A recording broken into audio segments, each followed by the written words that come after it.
Astaghfirullah. Assalamualaikum warahmatullahi wabarakatuh. Bihamdillahi wassalatu wassalamu ala rasulillah wa ala alihi wa sahbihi wa mawalah wa la hawla wa la quwwata illa billahi wa ba'd. Kita lanjutkan kembali kajian kita, masih membahas kitab Tauhid,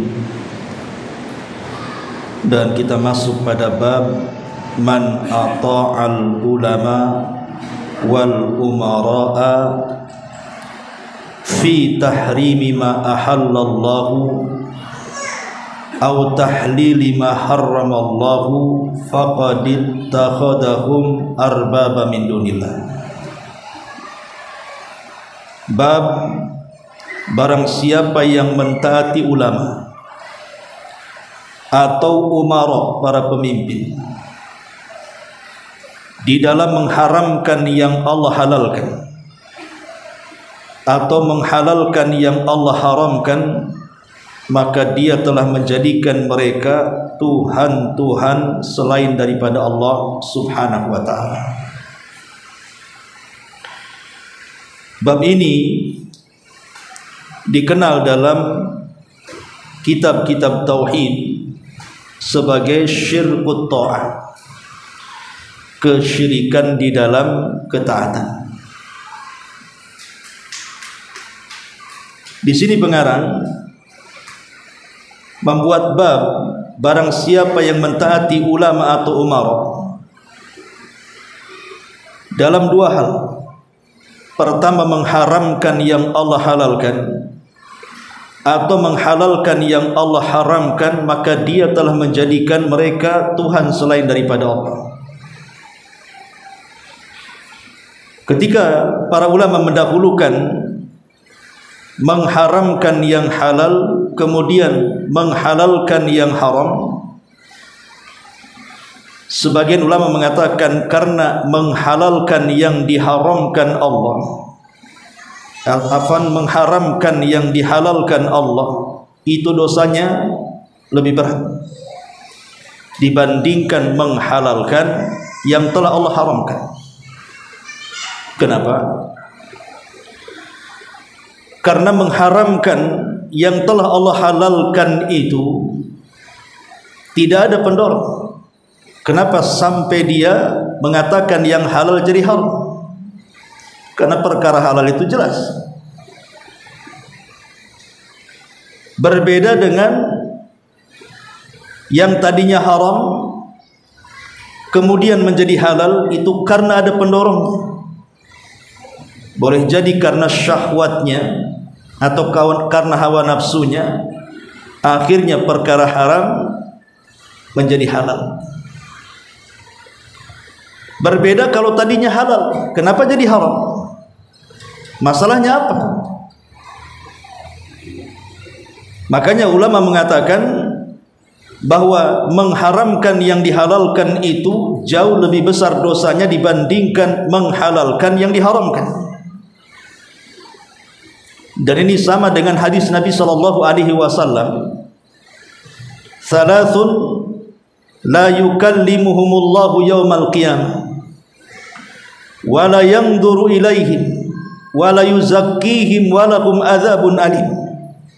Ada tiga kelompok Allah tidak akan mengajak bicara mereka, Allah tidak akan memandang mereka, Allah tidak akan mensucikan mereka, dan Allah sediakan azab yang pedih bagi mereka. Kata Nabi SAW, "Syaikhun zanin wa ailun mustakbir wal malikul kadzab." Pertama, orang tua yang berzina. Yang kedua, orang miskin yang sombong. Dan yang ketiga, penguasa yang berdusta.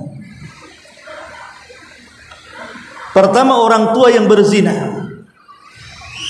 Apa yang mendorong orang tua harus berzina? Bukankah orang tua rata-rata sudah menikah dan sudah mencicipi yang halal? rata-rata juga sudah punya keturunan, kenapa dia mesti berzina? Apa alasannya? Berbeda dengan anak muda. Kalau anak muda berzina wajar karena ada pendorongnya. Boleh jadi juga syahwatnya yang memuncak, hawa nafsunya yang tinggi, akhirnya terkalahkan, berbuatlah dia berzina. Makanya orang tua yang berzina itu jauh lebih berat dosanya dibandingkan anak muda yang berzina. Karena orang tua berzina tidak ada alasan. Ataupun orang miskin, kenapa dia mesti sombong? Apa alasannya? Apa yang disombongkan orang miskin? Kalau orang kaya sombong wajar, karena ada pendorongnya, yaitu kekayaan yang ada di tangannya. Dia sombong karena merasa kaya. Tapi kalau sudah miskin sombong ini nggak ada alasan. Miskin kok sombong? Gimana ceritanya? Atau penguasa yang dusta. Penguasa yang dusta ini kenapa harus berdusta? Bukankah pemerintahan di tangan dia? Kenapa mesti berdusta? Lain kalau seandainya rakyat yang berdusta, boleh jadi karena mungkin faktor ekonomi, sehingga terpaksa dia berdusta, atau faktor-faktor dunia yang lainnya. Makanya pemimpin yang berdusta lebih parah dosanya dibandingkan rakyat yang berdusta. Lah sama juga di sini. Ini sudah halal, tiba-tiba kemudian diharamkan, apa masalahnya? Perkara halal kok jadi haram? Tidak ada pendorongnya, kecuali karena memang dia hendak menentang agama. Tetapi yang tadinya haram jadi halal itu banyak pendorongnya. Bisa saja karena faktor ekonomi, karena syahwat, karena macam-macam. Makanya mengharamkan yang dihalalkan itu jauh lebih berat dosanya dibandingkan menghalalkan yang diharamkan Allah Subhanahu wa taala. Ma'asyiral muslimin yang dimuliakan Allah Subhanahu wa taala, bab ini menjelaskan kepada kita tentang syirkut ta'ah, tentang syirik di dalam ketaatan. Baik, kita akan baca dalil-dalilnya. Pengarang menyebutkan beberapa dalil, di antaranya perkataan Abdullah ibn Abbas radhiyallahu anhuma, turjumanul Quran, sayyidu ahli tafsir, mengatakan, yushiku an tanzila alaikum hijaratun minas sama. Aqulu qala Rasulullah sallallahu alaihi wasallam wa taquluna qala Abu Bakrin wa Umar. Kata Abdullah ibn Abbas radhiyallahu anhuma, hampir-hampir kalian dihujani oleh batu dari langit ketika aku katakan bersabda Nabi sallallahu alaihi wasallam, kalian malah mengatakan berkata Abu Bakar dan Umar. Lihat bagaimana Abdullah ibn Abbas radhiyallahu anhu mengajarkan kepada kita bahwa tidak boleh siapapun menyelisihi perkataan Nabi sallallahu alaihi wasallam, walaupun itu fatwa daripada Abu Bakar dan Umar. Padahal Abdullah ibn Abbas radhiyallahu anhu semasa hidupnya Abu Bakar dan Umar selalu selaras dengan fatwanya. Kalau Umar sudah mengatakan A, Ibnu Abbas mengatakan A. Kalau Umar mengatakan A, Ibnu Abbas juga mengatakan A. Tidak pernah menyelisihi dua sahabat selama mereka masih hidup. Tapi setelah kemudian meninggal dunia Abu Bakar dan Umar radhiyallahu anhuma, Abdullah ibn Abbas pernah satu kali menyelisihi fatwa Umar. Sampai dikatakan, wahai Ibnu Abbas, dulu di masa Umar masih hidup kau selalu mengambil fatwanya, kenapa sekarang menyelisihinya? Maka dia mengatakan, karena semasa Umar hidup saya sangat memuliakannya. Artinya di mata Abdullah ibn Abbas radhiyallahu anhuma itu, Abu Bakar dan Umar itu manusia terbaik setelah Nabi sallallahu alaihi wasallam. Tetapi walaupun Abdullah ibn Umar sangat mengagungkan Abu Bakar dan Umar, tapi kalau perkataan keduanya menyelisihi sabda Rasul, maka dia mendahulukan sabda Rasul dibandingkan fatwanya Abu Bakar dan Umar. Ini menunjukkan apa? Abdullah ibn Abbas radhiyallahu anhuma mengajarkan dua kaidah dalam beragama. Pertama, bahwa kita harus senantiasa ittiba dengan sunnah. Dan yang kedua, kita dilarang kepada taklid yang sifatnya buta. Makanya Syekhul Islam Ibnu Taimiyah rahimahullahu taala mengatakan,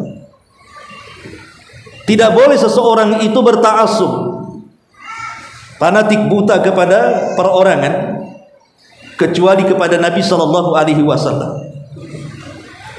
Dan tidak boleh seseorang itu berta'assub, fanatik buta kepada sebuah kelompok, kecuali kepada para sahabat Nabi sallallahu alaihi wasallam. Nah, di sini Abdullah ibn Abbas radhiyallahu anhu mengancam, hampir-hampir Allah hujani kalian dengan batu. Aku katakan Rasul bersabda, kalian pula mengambil fatwa Abu Bakar dan Umar. Sebenarnya perkataan ini tentu ada asbab nuzulnya. Kenapa kemudian Abdullah ibn Abbas radhiyallahu anhu mengatakan seperti itu? Jadi kita tahu bahwa Abdullah ibn Abbas radhiyallahu anhu ketika bicara soal haji, haji itu kan macam-macam bentuknya, ada tamattu, ada qiran dan ada ifrad. Tamattu itu maksudnya mengiringkan umroh dengan haji. Selesaikan umroh dulu, baru boleh dia mengganti pakaiannya dengan pakaian yang biasa. Setelah haji ganti lagi dengan ihram. Lain kalau qiran, qiran itu tidak boleh dilepaskan ihramnya sampai haji. Kalau ifrad haji saja tanpa umroh.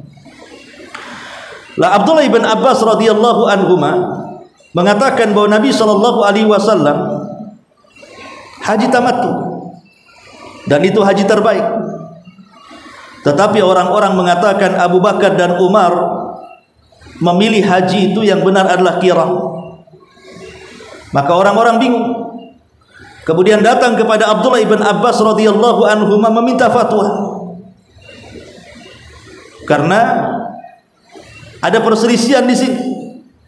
Tiba-tiba orang-orang ini ngeyel dengan pendapatnya Abu Bakar dan Umar yang menetapkan haji qiran, sementara pendapat Abdullah ibn Abbas seperti yang dilakukan Nabi saat haji tamattu. Dari sinilah kemudian Abdullah ibn Abbas marah dan mengatakan, arahum sayahlakun, aku melihat mereka akan binasa, kata Abdullah bin Abbas. Aqulu qala an-nabiy sallallahu alaihi wasallam wa yaqulu naha Abu Bakrin wa Umar. Kukatakan ini sabda Nabi, tapi kalian mengatakan telah melarang Abu Bakar dan Umar. Lihat bagaimana keteguhan seorang sahabat Abdullah ibn Abbas radhiyallahu anhuma di dalam memegang agama, bahwa tidak boleh seseorang mendahulukan ketaatan kepada Allah dan Rasulnya kepada siapapun. Ma'asyiral muslimin yang dimuliakan Allah subhanahu wa ta'ala, sampai Imam Malik satu hari dia bersandar di salah satu tiang dari tiang-tiang Masjid Nabawi dan wajahnya mengarahkan ke kuburan Nabi. Kemudian Imam Malik mengatakan, kullun yu'khad min qawlihi wa yurad. Setiap manusia itu bisa diambil kata-katanya dan bisa dicampakkan, illa sahibah hadzal qabri, kecuali pemilik kuburan itu. Maksudnya Nabi sallallahu alaihi wasallam. Makanya Imam Syafi'i mengatakan, idza sahal hadis fa huwa madhhabi. Kalau hadis itu sahih, kupastikan itu madhabku. Ma'asyiral muslimin yang dimuliakan Allah azza wa jalla, cerita ketaatan. Taat ini kan macam-macam jenisnya. Ketaatan itu macam-macam jenisnya. Maksudnya ketaatan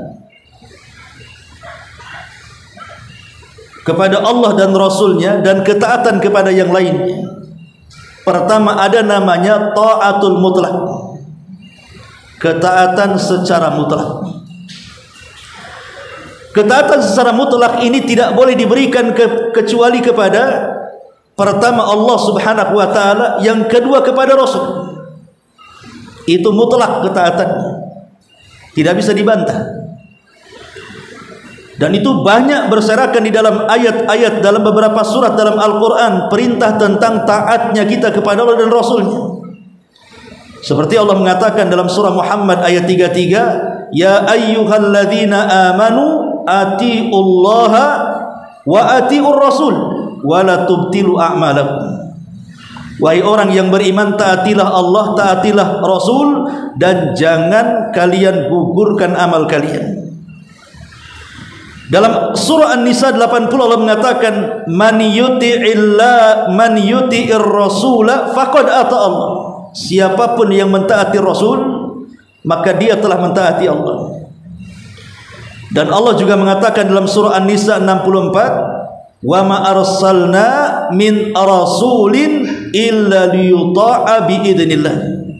Dan kami tidak mengutus seorang rasul melainkan untuk ditaati dengan izin Allah Subhanahu wa taala. Dan banyak lagi. Lah ayat-ayat ini menunjukkan kepada kita tentang ketaatan mutlak.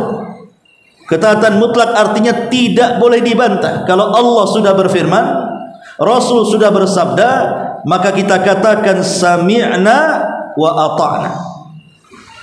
Tidak boleh dibantah lagi. Kita harus betul-betul mengatakan sami'na wa ata'na. Karena Allah Subhanahu wa taala mengatakan, innama kana qaulal mu'minin idza du'u ila Allahi wa rasulihi liyahkuma bainahum an yaqulu sami'na wa ata'na. Sesungguhnya kunci perkataan seorang mukmin apabila dipanggil oleh Allah dan Rasulnya untuk berhukum kepada sesuatu, maka dia harus mengatakan sami'na wa ata'na. Kami siap mendengar dan kami siap taat. Ini namanya taat mutlak, tidak bisa dibantah. Ini yang pertama. Yang kedua, ada namanya ketaatan bersyarat. Ketaatan bersyarat atau ketaatan yang sifatnya muqayyad. Ada syaratnya. Boleh kita taat tapi ada syaratnya. Dan itu dijelaskan di dalam surah An-Nisa ayat 59. Allah Subhanahu wa taala mengatakan, ya ayyuhalladzina amanu atiullaha wa atiur rasul wa ulil amri minkum. Wahai orang-orang yang beriman, taatilah Allah, taatilah Rasul dan para pemimpin di antara kalian. Di sini ada 3 kelompok. Pertama Allah, yang kedua Rasul, dan yang ketiga ulil amri. Ketika Allah Subhanahu wa taala berfirman tentang ketaatan kepada Allah, Allah letakkan di situ kata kerja fi'lul amr. Kata kerja bentuk perintah. Ketika Allah Subhanahu wa taala meletakkan ketaatan kepada Rasul, juga diletakkan fi'lul amr. Kata kerja bentuk perintah. Atiullah wa atiur rasul. Ada kalimat ati kepada Allah, ada kalimat ati kepada Rasul. Tapi kepada ulil amri tidak. Langsung wa ulil amri minkum. Allah tidak katakan wa ati ulil amri.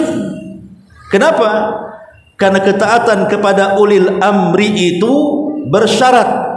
Kalau memerintahkan sesuai dengan keinginan Allah dan Rasulnya, kita taati. Tapi kalau menyelisih Allah dan Rasulnya, tentu kita tidak mungkin mentaatinya. La ta'ata li makhlukin fi maksiatil khaliq. Tidak ada ketaatan kepada makhluk dalam rangka bermaksiat kepada Allah Subhanahu wa taala. Jadi ketaatan kepada selain Allah dan Rasulnya itu bersyarat. Baik ketaatan kepada para ulama, baik ketaatan kepada orang tua, baik ketaatan kepada penguasa, baik ketaatan kepada para pemimpin, kepada para pemimpin yang kita anggap pemimpin, itu semua adalah bersyarat. Di mana boleh kita taat kepada mereka selama perintahnya tidak menyelisih Al-Quran dan Sunnah. Tapi kalau sampai perintahnya menyelisih Al-Quran dan Sunnah, tidak perlu ditaati. Ini namanya ketaatan bersyarat. Kemudian yang ketiga, ada namanya ketaatan dalam bentuk al-maslahatul mu'tabarah. maslahat yang mendapatkan dukungan syariat. Contoh umpamanya syariat memerintahkan kita sholat berjamaah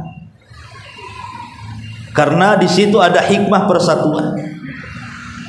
Syariat memerintahkan wanita safar pakai mahram karena itu demi keamanan wanita. Syariat memerintahkan wanita ketika menikah harus pakai wali karena itu untuk menjaga wanita. Lah perintah-perintah ini yang ada maslahat muktabarahnya, yang memang didukung oleh syariat, maka kita harus mentaati. Ini yang ketiga. Yang keempat, ada ketaatan itu yang sifatnya al-maslahatu al-mulghah, maslahat yang tidak dianggap. Walaupun ada manfaat mungkin, tetapi kalau besar madaratnya tidak boleh kita lakukan. Contoh umpamanya memakan daging babi. Boleh jadi dalam daging babi ada manfaatnya, tapi madaratnya besar. Meminum khamr boleh jadi manfaatnya ada, tetapi madaratnya lebih besar. Maka kita tidak boleh kemudian memakan benda-benda tersebut atau meminum benda-benda tersebut. Dan yang kelima, ada namanya ketaatan karena al-maslahatu al-mursalah. Maksudnya kemaslahatan yang dilepas oleh syariat tetapi tidak melanggar hukum syariat. Memang tidak ada perintah dari Quran, tidak ada perintah dari Rasul, tapi karena perintah ini ada maslahatnya, maka kita wajib mentaatinya. Contoh di jalan raya, di sana ada lampu merah. Lampu merah berhenti, lampu kuning siap-siap jalan, lampu hijau terabas, kan begitu. Sebab kalau seandainya lampu merah kita terabas, betapa banyak nanti jiwa yang melayang tabrakan di situ. Maka walaupun kita ini mentaati lampu merah, tidak ada perintah Quran dan Sunnah, tapi itu masuk dalam maslahah al-mursalah namanya. Maksudnya kemaslahatan yang dilepas oleh syariat tetapi tidak bertentangan dengan syariat. Ma'asyiral muslimin yang dimuliakan Allah Subhanahu wa taala. Ini diantara perkataan Abdullah ibn Abbas radhiyallahu anhu. Kemudian waqala Ahmad ibnu Hanbal, berkata Imam Ahmad ibn Hanbal, ajibtu liqaumin araful isnada wa sihhatahu yadhhabuna ila ra'i Sufyan wallahi ta'ala yaqul falyahdharil ladzina yukhalifuna an amri an tusibahum fitnah aw yusibahum adzabun alim. Qala atadri mal fitnah? Al fitnatu asyirku la'allahu idza radda ba'da qawlihi an yaqa fi qalbi syai'un min az-zayki fayahlak. Berkata Al-Imam Ahmad ibn Hanbal rahimahullahu ta'ala, ma'ruf Al-Imam Ahmad ibn Hanbal rahimahullahu ta'ala, seorang imam, satu di antara imam madahibul arba. Jadi Imam Ahmad mengatakan, aku merasa heran terhadap orang-orang yang tahu tentang sanad hadis. Ada ulama-ulama hadis memang Allah berikan kecerdasan, mampu membedakan hadis yang sahih dan hadis yang dhaif, hadis yang sahih dan hadis yang maudhu. Karena hadis kan tidak sebagaimana Quran. Kalau Quran itu sudah jelas mutawatir, tidak ada ayat lemah, ayat sahih, ayat hasan, tidak ada. Ayat itu semua sahih, tidak perlu diteliti lagi. Tapi kalau hadis ini kan ada tingkatannya, ada yang sahih, ada yang hasan, ada yang dhaif, ada yang sampai kepada maudhu. Dan Allah Subhanahu wa taala telah banyak memilih ulama-ulama hadis yang bisa membedakan ini hadis palsu, ini hadis yang sahih, ini hadis yang lemah, ini hadis yang sahih, dan begitu seterusnya. Kata Imam Ahmad, aku merasa heran terhadap orang-orang yang tahu tentang sanad hadis, bisa membedakan banyak hadis dan kesahihannya, tetapi mereka menjadikan pendapat Sufyan sebagai acuannya. Padahal Allah Subhanahu wa taala berfirman, "Falyahdharil ladzina yukhalifuna an amri." Maka hendaklah orang-orang yang menyalahi perintah Rasul harus punya rasa takut. Falyahdharina yukhalifuna an amri an tusibahum fitnah. Kalau mereka terjerumus kepada fitnah, au adzabun alim, atau azab yang sangat pedih. Kemudian Imam Ahmad mengatakan, tahukah kalian apa yang dimaksud fitnah dalam ayat itu? Maka beliau jawab sendiri, fitnah di situ artinya kesyirikan.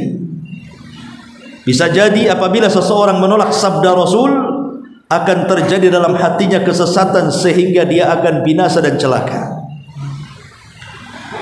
Kenapa Imam Ahmad ibn Hanbal rahimahullah ta'ala mencontohkan Sufyan al-Thawri?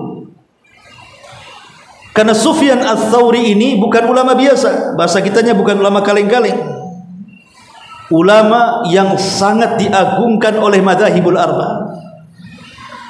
Dan dia adalah gurunya para ulama. Perkataannya selalu dijadikan hujah. Dan Sufyan al-Thawri sendiri memang memiliki mazhab. Karena mazhab itu bukan terbatas kepada 4 mazhab saja. Ada mazhab al-Thawri dinisbatkan kepada Sufyan al-Thawri, ada mazhab Uyainah dinisbatkan kepada Sufyan ibn Uyainah, ada mazhab al-Laitsi dinisbatkan kepada al-Laitsi ulama Mesir, ada mazhab Auza'i, macam-macam mazhab itu.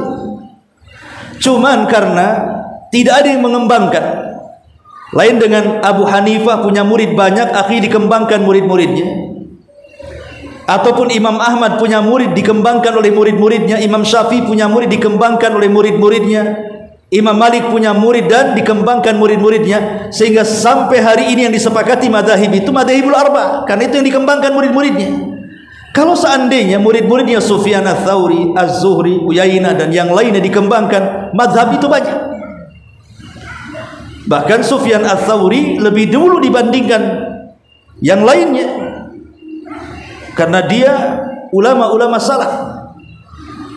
Dan Imam Ahmad sangat memuliakan Sufyan al-Thawri rahimahullahu ta'ala. Cuman karena ada beberapa murid yang sangat fanatik dengan Sufyan al-Thawri rahimahullahu ta'ala, karena memang hujahnya yang kuat, alasannya yang paten, terkadang terlampaunya fanatik kepada seorang ulama. Akhirnya ketika ada Al-Quran dan Sunnah atau sabda Nabi SAW, masih kekeh dengan perkataan gurunya. Makanya kata Imam Ahmad, aku heran terhadap orang-orang yang tahu tentang sanad hadis dan kesahihannya, kok masih berani mengambil pendapat Sufyan al-Thawri, padahal di depannya ada sabda Nabi SAW. Apakah mereka tidak takut dengan ayat ini? Hendaklah seseorang berhati-hati saat menyelisihi perkara nabinya, agar dia takut kalau fitnah diturunkan atau azab yang turun kepada mereka. Kemudian Imam Ahmad mengatakan bahwa fitnah dalam ayat itu syirik. Ya, kenapa? Karena kalau seandainya seseorang itu mengabaikan sabda Nabi, apalagi sampai firman Allah, kemudian mengambil perkataan ulama, sampai kemudian menghalalkan yang Allah haramkan atau sebaliknya, maka itu masuk pada ayat Al-Quran, am lahum syuraka syara'u lahum minad dini ma lam ya'dzan bihillah. Apakah mereka memiliki sekutu-sekutu selain Allah yang mengizinkan untuk membuat syariat? Tidak boleh, karena syariat itu hak mutlak milik Allah Subhanahu wa ta'ala. Rasul sendiri tidak berhak membuat syariat kecuali karena wahyu dari Allah Subhanahu wa ta'ala. Wa ma yantiqu anil hawa in huwa illa wahyun yuha. Ma'asyiral muslimin wal muslimat rahimani wa rahimakumullah. Kita tahu bahwa ketaatan selain daripada perkara yang sudah dijelaskan di muqaddimah, di sana ada ketaatan yang dilarang dalam Islam. Pertama, ketaatan yang mengandung kesyirikan. Tidak boleh seseorang ketaatan yang sampai mengantarkan seseorang kepada kesyirikan, maka ini ketaatan yang tidak boleh ditaati. Seperti umpamanya Ada ulama yang mengatakan halal, padahal agama mengatakan haram. Ada ulama yang mengatakan haram, padahal agama mengatakan halal. Karena kita fanatiknya dengan ulama tadi, akhirnya fatwa yang keluar dari lisannya asal telan dan mengabaikan Quran dan Sunnah. Itu sama dengan menjadikan ulama itu sekutu bagi Allah. Karena soal halal dan haram itu urusan Allah, nggak ada urusan kita. Kita ini ikut saja, apa yang Allah haramkan kita haramkan, apa yang Allah halalkan kita halalkan. Apa yang Rasul haramkan kita haramkan, apa yang Rasul halalkan kita halalkan. Tidak perlu kita membuat halal haram. Itu hak mutlak milik Allah. Ma'asyiral muslimin yang dimuliakan Allah Azza wa Jalla. Ini yang pertama, namanya ketaatan yang bisa menjerumuskan kepada kesyirikan. Dengan menjadikan para ulama atau pemerintah sebagai tandingan selain daripada Allah. Yang kedua, ada yang sifatnya taat ini tidak sampai ke syirik. Boleh jadi hanya ke tingkat maksiat saja.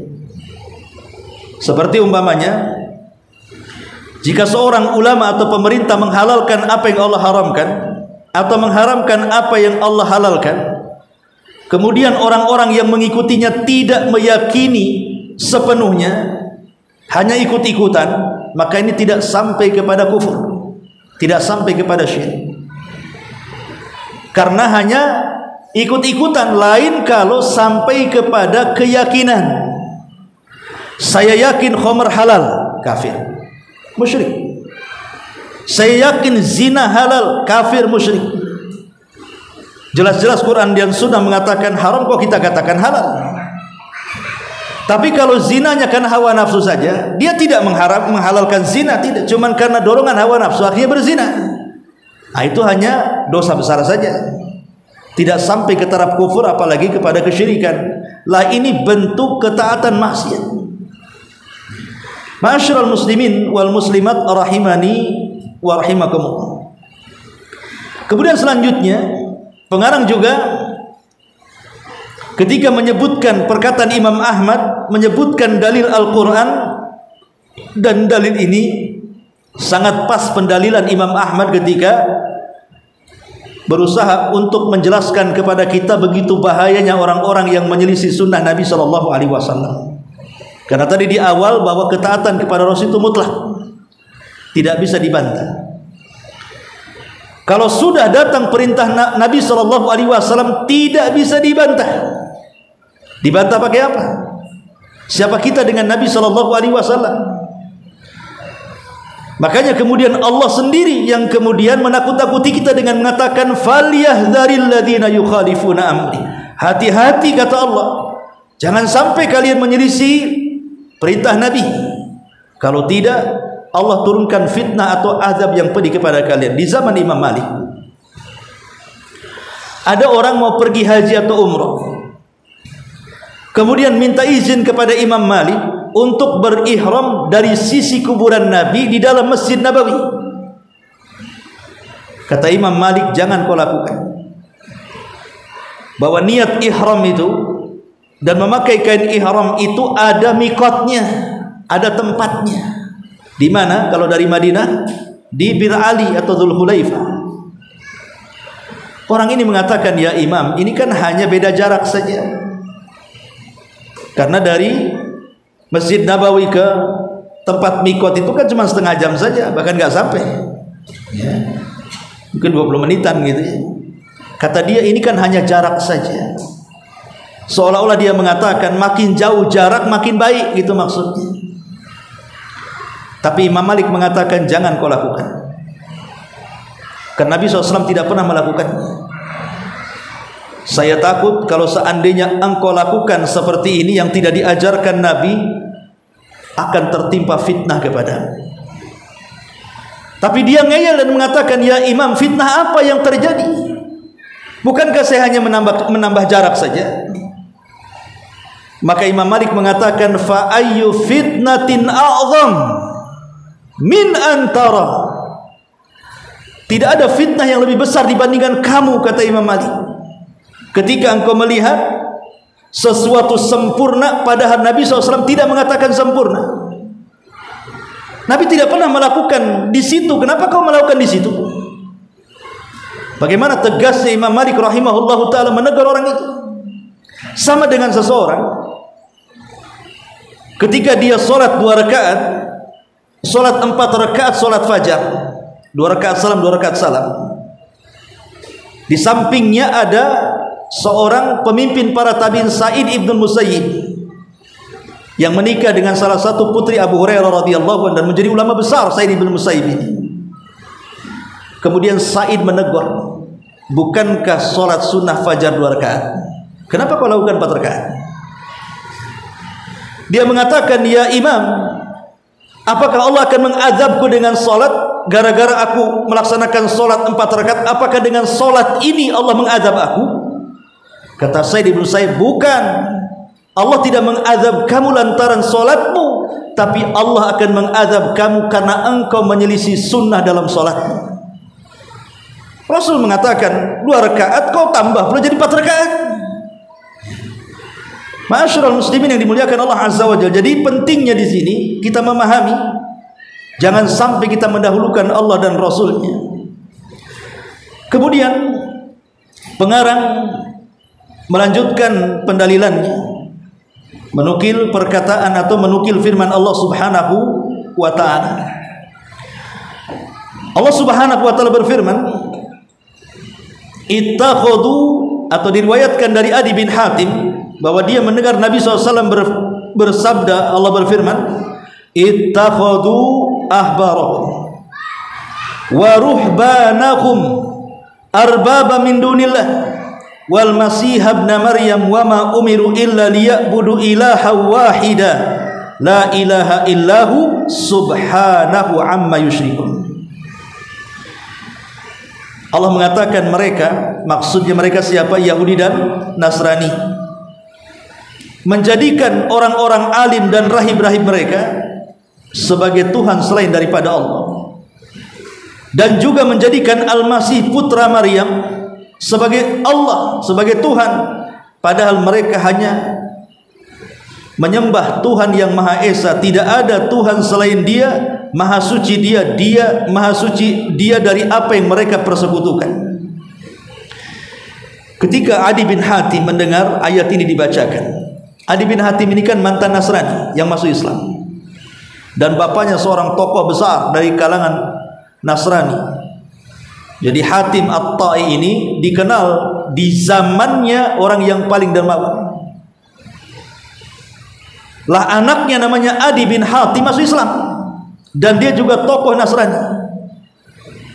Dia menginginkan kekuasaan dunia. Ketika kemudian dia kabur saat Nabi SAW menyerang kabilahnya, tiba-tiba entah apa yang merasukinya, dia balik lagi ke Madinah, kemudian masuk Islam.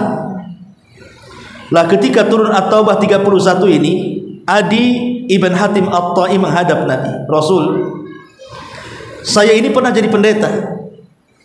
Tidak ada kaum saya yang sujud di hadapan saya atau ruku di hadapan saya. Kenapa di sini Allah mengatakan mereka mengambil padri dan pendeta mereka sesembahan selain daripada Allah? Perasaan saya lama jadi pendeta, tidak ada orang yang sujud kepada aku, tidak ada orang yang ruku kepada aku. Kenapa Allah katakan mereka orang Nasrani dan Yahudi mengambil padri dan pendeta mereka sesembahan selain daripada Allah? Apa maksudnya? Maka Nabi SAW menjelaskan, alaysa yuharrimuna ma ahallallah fatuharrimuna wa yuhilluna ma harramallah fatuhilluna. Bukankah ketika padri dan pendeta kalian mengharamkan sesuatu, padahal Allah halalkan, kalian ikut-ikut mengharamkan? Bukankah ketika padri dan pendeta kalian menghalalkan sesuatu, padahal Allah haramkan, kalian ikut menghalalkannya? Kalian tidak ikut Allah, malah ikut pendeta. Maka Rasul mengatakan, fatilka ibadatum, itulah jenis peribadatan kepada pendeta dan padri kalian.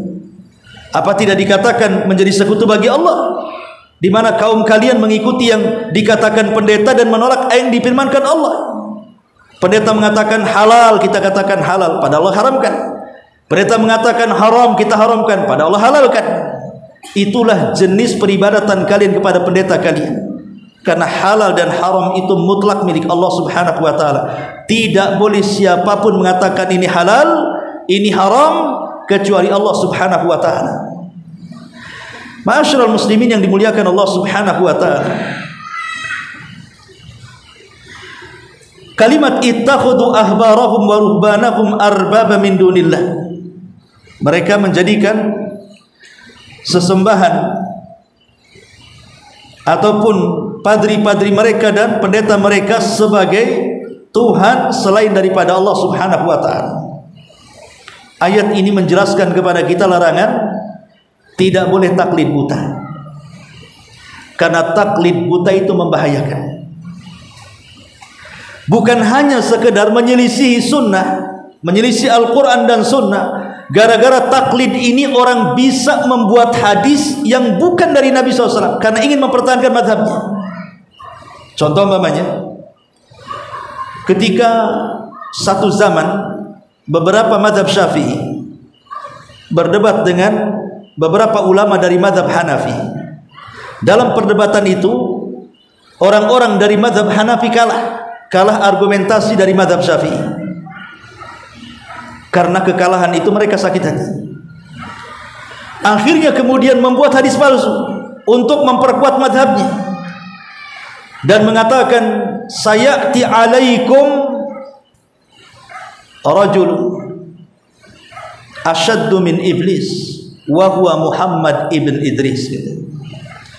Akan datang kepada kalian zamannya muncul seorang laki-laki yang lebih ganas dibandingkan iblis.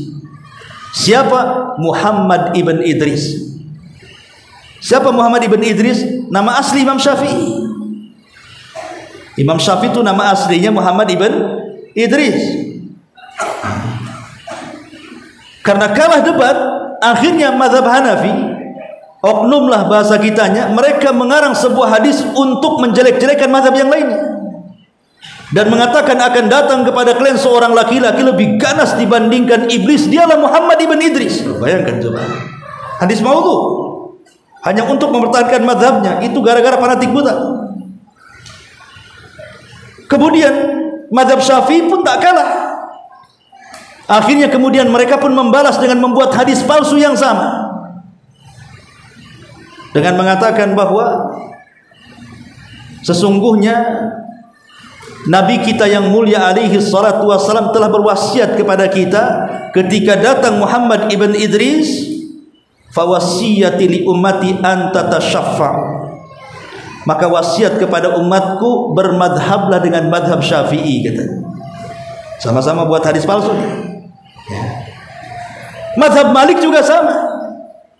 Sampai mereka juga membuat hadis palsu dan mengatakan laula Malik lakana dinu halik. Kalau bukan karena Imam Malik hancur agama ini, katanya. Bayangkan, saling memperkuat madhabnya, kan.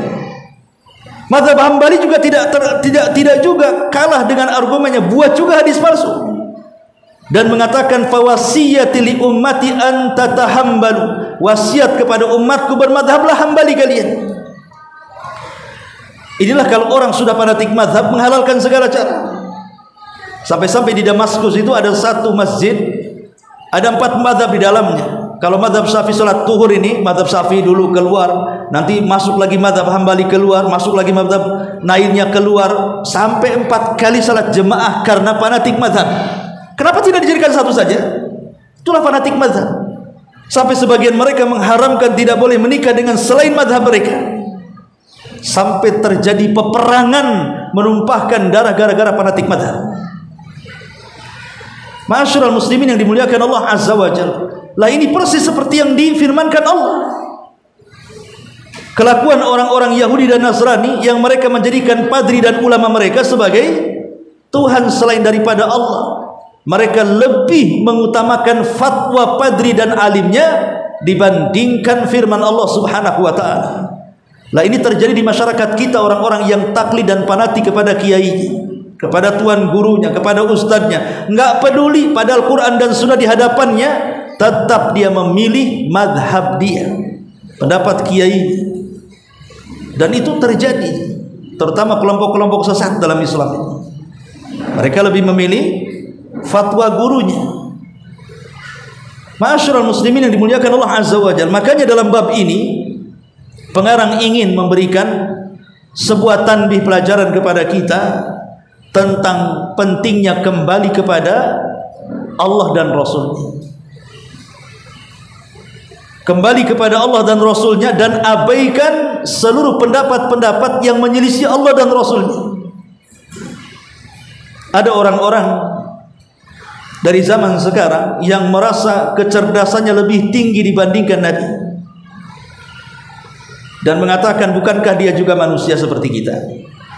Dia bisa salah, kita juga bisa salah. Namanya manusia, tidak lepas dari tempat salah dan dosa.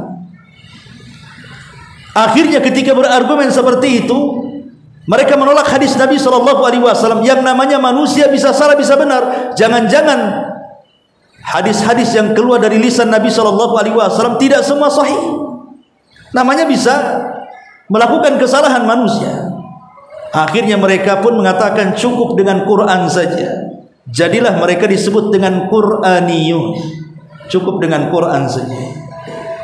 Padahal mereka tidak sadar bahwa orang yang berpegang dengan Quran sampai kiamat tidak bisa melaksanakan syariat Islam. Gimana caranya? Al-Quran yang mengatakan dirikan sholat, macam mana rukunya, sujudnya, bacaannya, tidak ada dijelaskan dalam Quran. Yang menjelaskan itu adalah hadis-hadis Nabi SAW. Wallahu a'lam bishawab. Subhanallah bihamdika asyhadu an la ilaha illa anta astaghfiruka wa atubu ilaik. Allahu ta'ala alam. Assalamualaikum warahmatullahi wabarakatuh.